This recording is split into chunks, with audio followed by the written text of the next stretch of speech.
abordando además un tema, a mi juicio, tan enormemente importante como es el de la semántica y el uso del lenguaje. Obviamente, en 15 minutos esto va a ser un vuelo de pájaro, y un vuelo de pájaro muy rápido. Lógicamente quedarán muchos cabos sueltos, pero sí me gustaría abordar algunos temas que me parecen esenciales. Permítanme empezar con una cita. Dice así: todo el aparato gubernamental se dividía en 4 ministerios.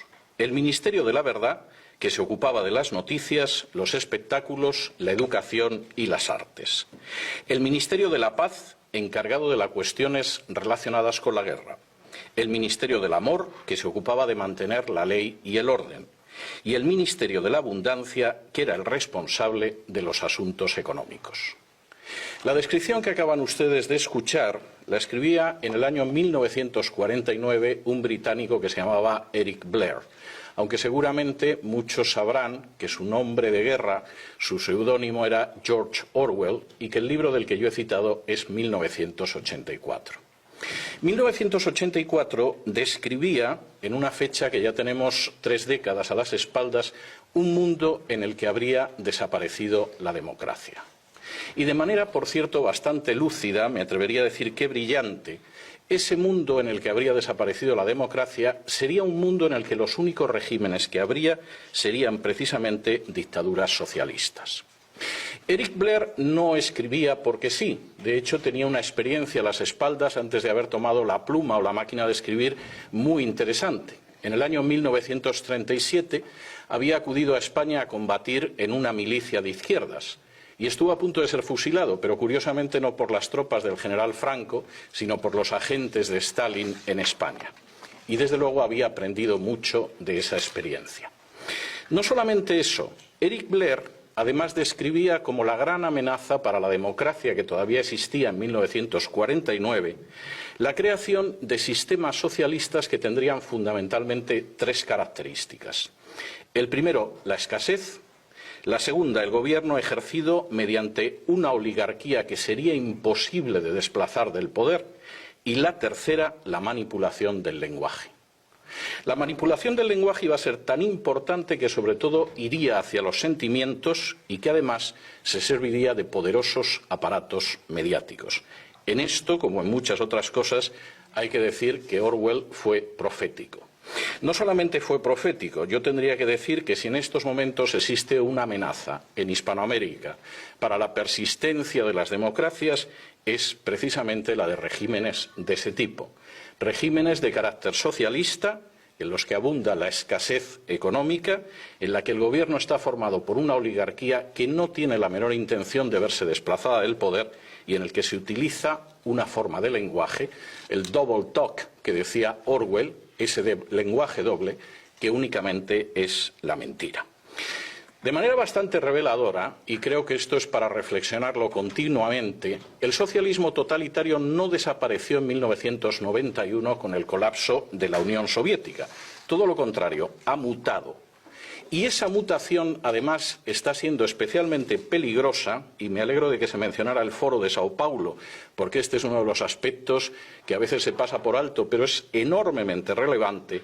Ha mutado con visos de extenderse, sobre todo en países que sociológicamente son católicos, y esto por una serie de razones.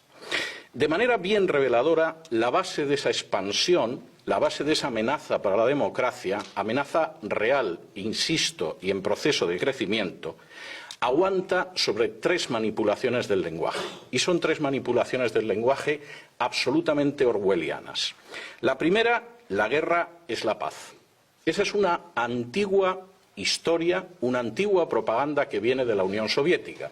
El pacifismo era absolutamente soviético, aunque invadieran Hungría en 1956 o Checoslovaquia en 1967, y el pacifismo era una gran arma, sobre todo si no era pacifismo real, sino un pacifismo que sirviera para desarmar a las democracias.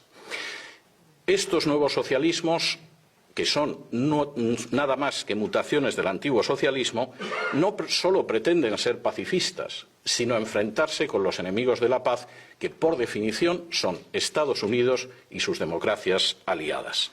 La paz se enfrenta con la guerra de acuerdo con esa manipulación del lenguaje.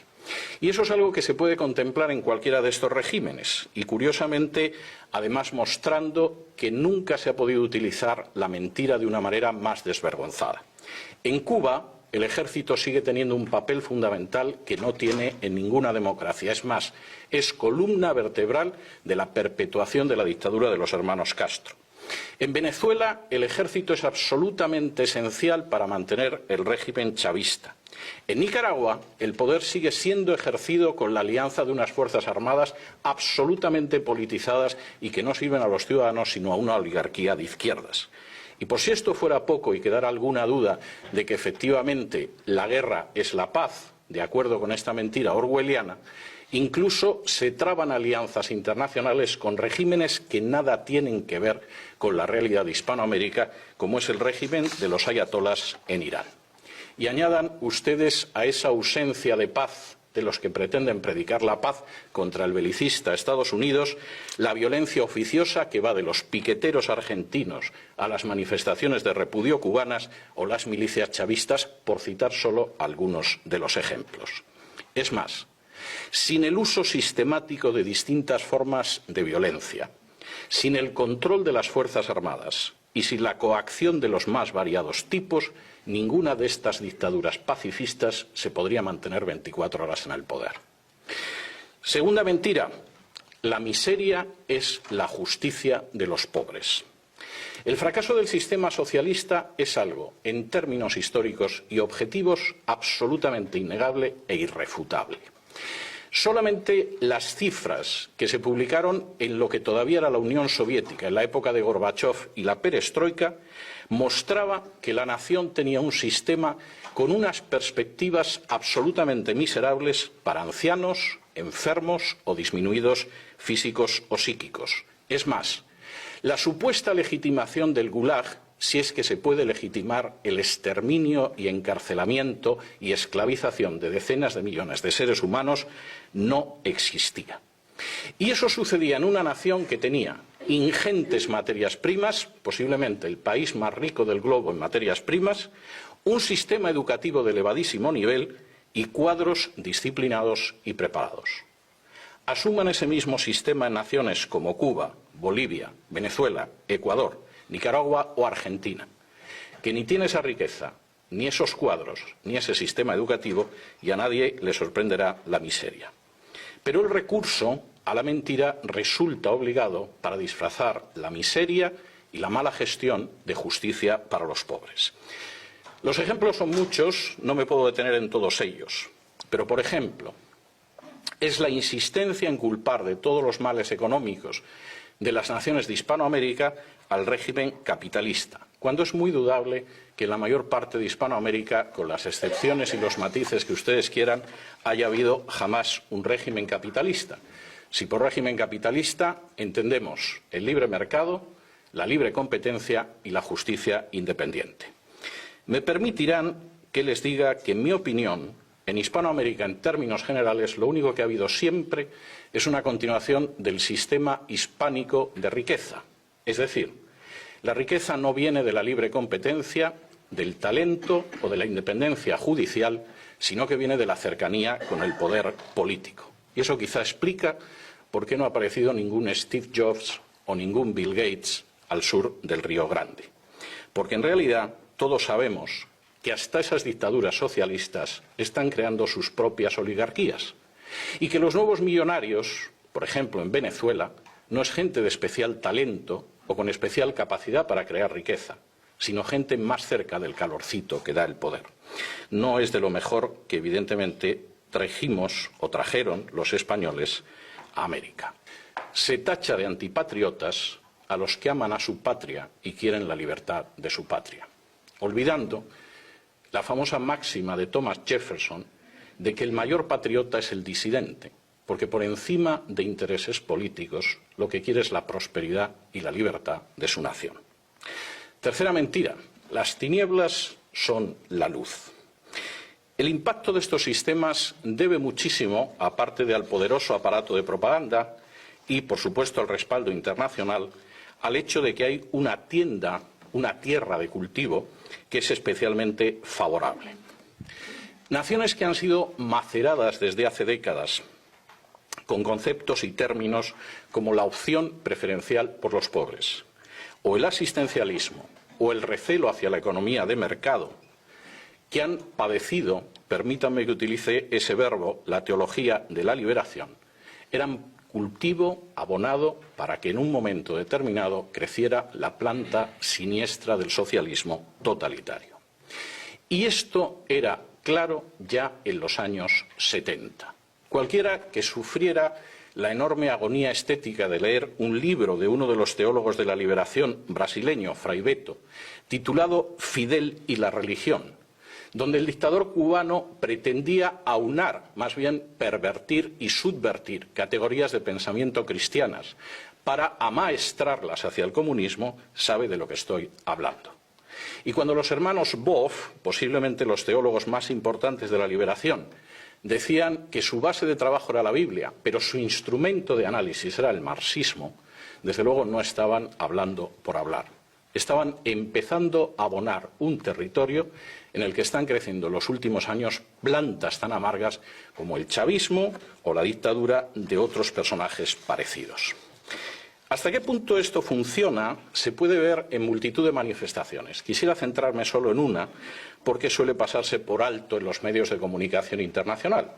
En los medios de comunicación internacionales nos fijamos en Cuba, por eso de que Cuba pervierte la situación internacional desde hace más de medio siglo.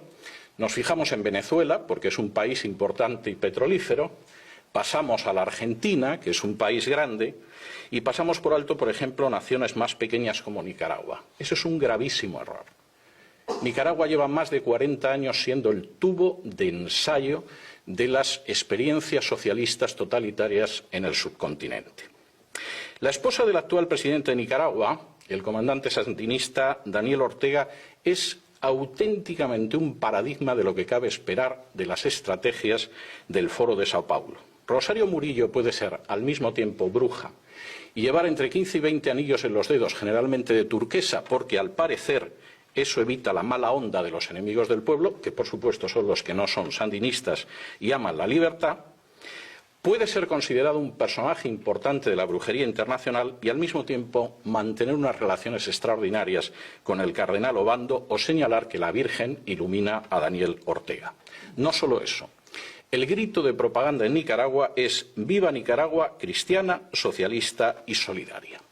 Y presentando al cardenal Obando, antiguo disidente y yo diría que enemigo valiente del régimen sandinista, Rosario Murillo decía lo siguiente: antiguo disidente y yo diría que enemigo valiente del régimen sandinista, Rosario Murillo decía lo siguiente: que tenemos aquí para invocar al Altísimo, al Todopoderoso, al Gran Espíritu, al Supremo Hacedor, a la fuerza que nos mueve desde la vida hacia la vida, con nosotros en esta Plaza de la Fe San Juan Pablo II, su eminencia reverendísima Cardenal Miguel Obando y Bravo. Para añadir a continuación, puro Foro de Sao Paulo. Cardenal Miguel, eres esa luz de esperanza y fe, viva el cardenal, nuestro amigo fiel. Y por supuesto en Nicaragua la revolución se llama la revolución del amor. Rosario Murillo dice que empuñan las armas del amor y por si fuera poco, para terminarlo de arreglar, es habitual en los medios de comunicación que veamos al comandante yendo a misa. Parece que eso no está influyendo mucho en sus hábitos políticos. Que todo esto se parezca algo a lo contenido en las páginas de la Biblia es dudoso, pero que resulta efectivo políticamente esa perversión del lenguaje es absolutamente imposible de negar. Quizá, a fin de cuentas, como escribía Pablo de Tarso, a Satanás no le cuesta mucho convertirse en ángel de luz. Quizá, y concluyo, esta tarea, la tarea de mostrar la falsedad del lenguaje, la utilización de la mentira, la perversión de valores queridos para millones de personas, vaya a ser la tarea más relevante de nuestro tiempo. Porque implica identificar primero y denunciar y combatir después cómo detrás de los cacareos en favor de la paz se plantan las semillas de la violencia y de la sangre. Cómo detrás de las proclamas de justicia para los parias de la tierra se agazapa un futuro de escasez, de pobreza y de miseria.